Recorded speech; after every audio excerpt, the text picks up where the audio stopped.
De todos los test proyectivos, el test del dibujo de la figura humana es uno de los que quizás moviliza más a aquella persona que lo está realizando. Y justamente en el test de la persona bajo la lluvia, a esa movilización, a esa ansiedad que normalmente despierta el dibujar una figura humana, se suma el hecho de pedirle que lo haga bajo la lluvia. El tema para reflexionar hoy es la eficacia y la eficiencia de las defensas. Muchas veces está como muy popularizado que la sola presencia del paraguas ya garantiza que la persona tiene mecanismos defensivos positivos, digamos, para enfrentar las situaciones problemas. Pero esto no siempre es así. Por eso me gustaría diferenciar el concepto de eficacia y eficiencia. Algo es eficiente cuando cumple con su propósito, con el objetivo para el cual está destinado, pero también lo cumple de una manera adecuada y cualitativamente positiva. Algo es eficaz cuando simplemente cumple con el objetivo, pero a veces a un costo, digamos, cualitativo menor. Esto es lo que sucede justamente en el dibujo que estamos viendo. Entonces, el hecho de poder graficar, si uno le da la consigna al evaluado que dibuje una persona bajo la lluvia, y el hecho de que pueda dibujar una persona bajo la lluvia, más allá de cómo lo haga, en cierta forma hay un principio de eficacia que se está cumpliendo, pero no necesariamente de eficiencia. Ahora, ¿cuál es la eficiencia en el caso del test de la persona bajo la lluvia? La presencia de lluvia, la presencia de un dibujo estructurado, acorde, y que mantenga, digamos, en el caso de que el DFH digamos, se presente de una forma adaptativa y, digamos, más allá de las características o estilo del dibujo, pero que, digamos, cumpla con los requisitos de detalles básicos, el estilo de dibujo, las proporciones, que son esperables.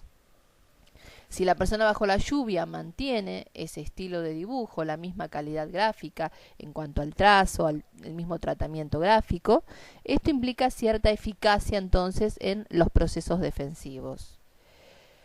Ahora bien, ¿qué pasa, por ejemplo, cuando alguna de las variables que son esperables y que son las que se analizan específicamente en la persona bajo la lluvia no están cualitativamente desarrolladas? Por ejemplo, en este caso podemos ver que la lluvia casi rodea a la persona, es una lluvia irregular, de trazos más bien impulsivos, algunos son cortos, algunos son largos, las inclinaciones de la lluvia también son, de las gotas de lluvia son diferentes. Sabemos que por cada una de estas variables tenemos un esperable.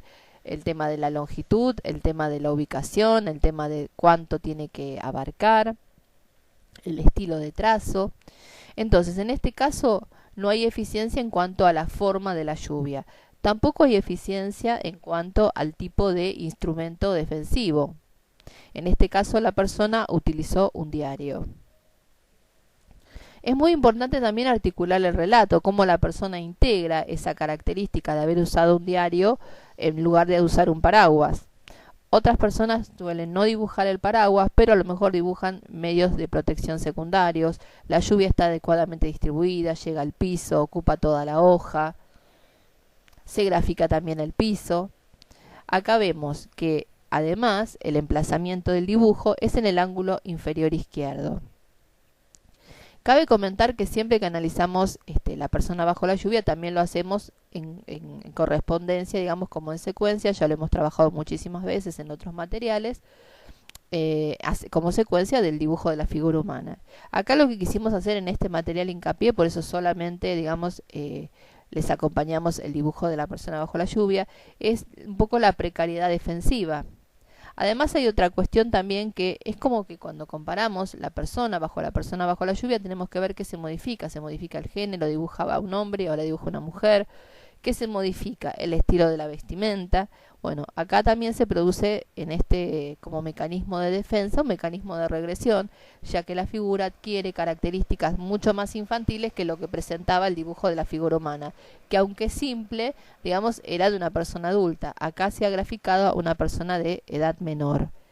En vez de pantalones se usa el shortcito, digamos. Y otra cuestión también que es significativa es las facciones, ¿no es cierto? No están las pupilas, que son las que conectan con la realidad, la redondez de la nariz, la boca en forma de rayita.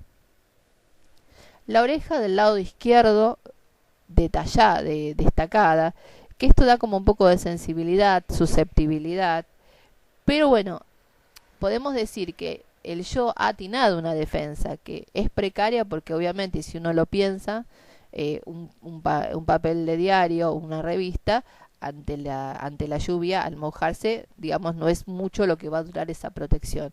Pero lo importante es que el yo ha atinado a instrumentar una defensa que a lo mejor no le es suficiente, digamos, para afrontar todas las situaciones.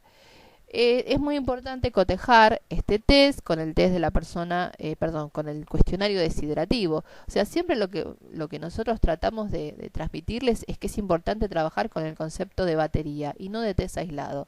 Un test aislado, más allá de la popularidad de ese test, más allá de cuál test se trate, no deja de ser un test aislado y puede solamente tomar una parte de la personalidad.